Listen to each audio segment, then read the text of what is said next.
Hello there, Ray here. I'm joined by quite a few fellows. These are the guys that helped us during the stream. We got Dark Wii U, we got Fax, and we have X Alvarez, as well as Quite Good Dude, who's currently not here. And during our last 1.14 testing stream, we went ahead and designed up a brand new wart farm that uses some new 1.14 mechanics. This allows you to use Fortune 3 on the Nether Wart, as well as allows you to only harvest the Nether Wart that are fully grown. This type of Nether Wart farm is going to be a must-have for anyone in versions 1.14 and above. And if you guys would like to join us as we test these things, and even be part of my next video, be sure to come along and join us during these streams. Streams are every Wednesday as well as Friday at 9 p.m. Eastern Standard Time. And this is where we come on and design new farms, as well as test out new ideas. You can learn more about that down in the description. So let's take a look at this really amazing wart farm. So with 1.14, they came out with some changes to do with the way you plant different things, such as seeds and flowers and other stuff like that. And that also includes Nether Wart. So before, when you had to plant Nether Wart, you had to look directly at the top of the block where you wanted it to be planted. Now you can actually look at any block that's adjacent to it. Similar to placing blocks, I can click here and it's going to place it down here. Now this is very useful because as it grows up, it's going to be different heights. And we can actually have it so that the player will only destroy the Nether Wart once it has grown to its full height. Plus, we're still able to plant it while looking at the same height that we're going to harvest it. So the idea is to have the player, when the wart grows, have them facing a height where you'll only knock out the largest ones, because the larger they are, the more they will produce. If you knock them out at this stage, they're only going to produce like one wart. So by harvesting the wart at this stage, without fortune, you'll get 2 to 3 warts. And if you do use fortune on it, then you can get up to 7 warts from it. So with these new changes, we decided to try to make a farm where the player would be able to plant the wart as well as harvest the wart with a single player. We actually ran into quite a few difficulties when we're testing this during our snapshot streams. So the hardest problem is actually trying to get the player to, when he starts to try to break something, to stop him from breaking something. Have you guys seen my previous farms, such as like my seaweed farm? When the player starts whacking with a tool, it's very difficult for him to start doing the offhand item that he has in his offhand. Even though I have both my right as well as my left button held down, you can see my player is just really wanting to break this stone. Notice as I turn my player away and he's facing the air over here, then when I reintroduce him to this area, he's able to choose a different button. So sometimes you notice that he's able to come in here and plant before breaking, and sometimes when I come in here, he'll only want to break. So it's a very precise timing, and in like my seagrass farm, it just happened to be my player moving back and forth, timed just enough so that he was able to do both breaking as well as planting. So the reason why we have an axe in our hand is because we're actually going to use fortune, which does work towards Nether Wart. And you can put fortune on a couple different tools. You can put them on an axe as well as a pickaxe. This will allow you to get more Nether Wart when you harvest it using that tool. Now you can't stick the tool in your offhand and break with your main hand, otherwise the tool's effect doesn't work. You actually have to use the tool, and there's no way to use the tool in your offhand. So we designed a Nether Wart farm where the player has to kind of come up to it, be able to plant, also be able to kind of sit at some air so he's able to switch, and then come back and able to break it.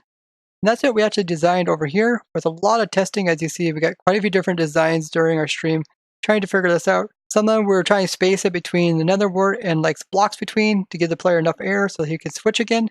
And what actually worked consistently was actually having a person on a minecart and have him move up close to some soul sand where he's able to plant the Nether Wart, as well as move him away so he gets enough air to kind of reset his player. This design here is our final design. It works 100% consistent, where the player is able to come in, he's able to look up high enough so that he only breaks the tall Nether Wart, then he's able to replant any new ones that are needed. And then he'll be moved on to the next row and just keep doing this until he goes through the whole entire farm. This way you get not only the efficiency of the fortune, but you also are able just to harvest the ones that are at the full growth. You get the maximum out of them. And as you see, it's also tileable, which is really cool. You can see Dark Wii is actually over here showing out how it works. So if I go ahead and put in a little guy right here, you notice how this little guy actually never gets destroyed, where all the big ones do. We also added in a mechanism to put a hopper minecart underneath to go in and pick up all the items. Another cool part about this is that the player is also moving close enough to the warts so he can resupply his stack. So the way they want to operate this is by filling your whole inventory up except for your offhand, and that way the items are only getting picked up by your offhand. And then you can have some hopper minecarts go underneath and pick up any items that you missed. Now you have to be kind of precise on how you aim, otherwise you won't get this system to work. But as you can see, Darkwee here has a very good system going on as he went ahead and filled all these in with new ones. And the way you can design this is you can have the player wait, like he has here. You can have a clock that allows the player wait until you have a decent amount of them grown up. Or what you can do is just build your farm big enough so that the player is constantly going in a loop. And what he'll do is he'll just harvest the ones that are large enough. So even though some of these are kind of small, if this one happens to become large, then he will be immediately harvested. Okay, so I went ahead and I'm starting in the farm. And you can see my coordinates are very kind of precise. So you try to get your person facing very much as straight as possible. So around that 90 degrees. This is negative 90 because of the direction I'm facing. Also want to be facing upwards at negative 18 in the top left hand corner. You can see I'm really close to negative 18. And this allows you to get 100% chance of planting it again. Notice how my guy comes in and he whacks at the wart with his axe. And then as he's moving away, he's actually planting. Now the trapdoors are very useful because they have air behind it. And the air is kind of needed to reset it. So when I come in, I see that I'll actually reset. Oh, actually getting a little bit off. Notice how if I just move the mouse just a little bit, just like right now, I'm a little bit off. Actually, I'm not getting 100% anymore because I moved my mouse. It's really important to try to keep that negative 18 degrees. That way you have a 100% chance of breaking the wart as well as planting a new one. Like I was saying about the air behind the trapdoor, so notice how when I come in, first thing my guy does is whack at him. And then my guy is given air in the background. My little cursor is pointing directly at the air. And then when my guy moves away, I'm given access back to the trapdoor again, so my guy is able to plant a new wart on top of it. You can see this is extremely fast too. Like it doesn't take my guy very long to go through all these warts. Now the rates of farm really depends on how large you make the farm. But you are limited to the area where the wart is able to grow. So just like most crops, wart's only going to grow around the random tick area around the player. The random tick area is a 8 chunk radius around the player. So if you made this whole farm like 8 by 8, then the majority of the time you would be in an area where it would be random tick, even if you're constantly riding the rail. Now you can also add tons of layers to this as well. So that way you can go through tons of layers because random tick is a circle around the player, but it's also like a cylinder. So you can go ahead and make this many layers and move the player between them. Now you can also do this AFK by just having these buttons held down on your keyboard. Or you can use other tricks, like you can use the F3 plus T trick, which essentially will freeze your screen, and then you can lift up your buttons, and then the buttons will automatically be held down. And then that way you can just AFK and leave your account collecting tons of wart.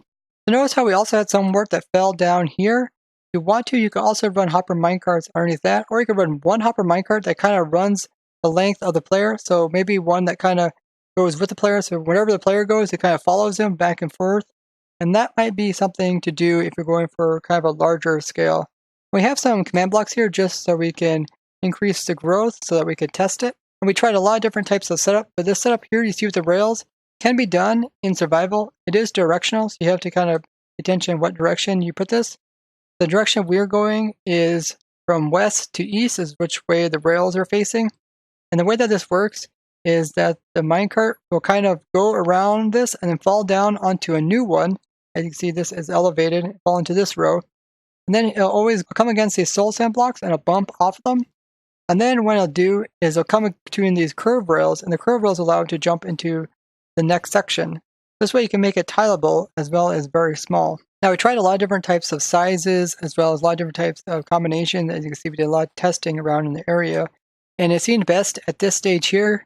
Now, in theory, we thought we could actually bring this one closer, but because the player kind of comes off of two different sides, so sometimes he's coming off the edge here and sometimes he's going up a rail, his height of the player is actually kind of changing, so we couldn't make it as consistent with that.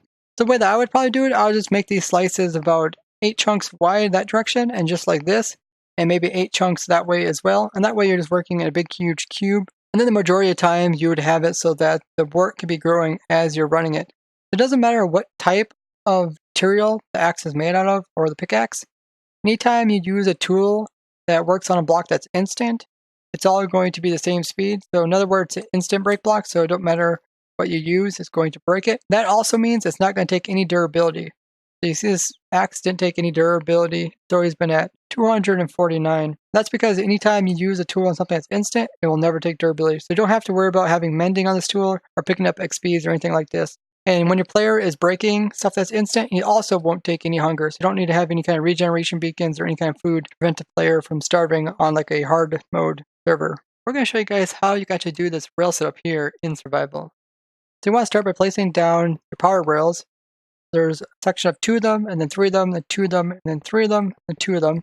And then Darkwee is going to show you guys how to put in the curved parts on top. Notice how he's doing the top here first, and then he went to the bottom, got that curve, and then he finished by curving this top one by putting another one up here. So this is kind of a scaffolding block. Notice how he's doing the 2 normal rails here, and then he ends by putting another one over there, which is trying to curve that one. And then he's going to put 1 rail up here to make that one curved. And then for this one to curve, he has to be a rail over there. So he's going to put down another rail. It's going to try to curve to this one. And then he's going to make this one curve by doing that. So the order you do that is important. And then when you're done with that, you can go ahead and remove the scaffolding blocks. And then what you'll be left with is this type of setup here, which is a tileable setup for the minecart to go back and forth. And then you can also do this in both directions. So notice how this one, all these curve to the right. And then if we go to this row, they're all curving to the left. So this way the player can go all the way to the end, and then he could take the system back the other direction. That way he doesn't have to go all the way to this side and keep running one direction. If you guys like to check out this really cool Nether Wart farm, I'll put the world download down in the description. And if you guys did find this video interesting, be sure to go ahead and give it a like, as well as share with someone else so that they can build up this really cool wart farm for 1.14 and above. And if you guys haven't went ahead and subscribed already, be sure to go ahead and do that now. And we'd like to thank you guys for watching, and we'll see you guys in the next one. Bye-bye.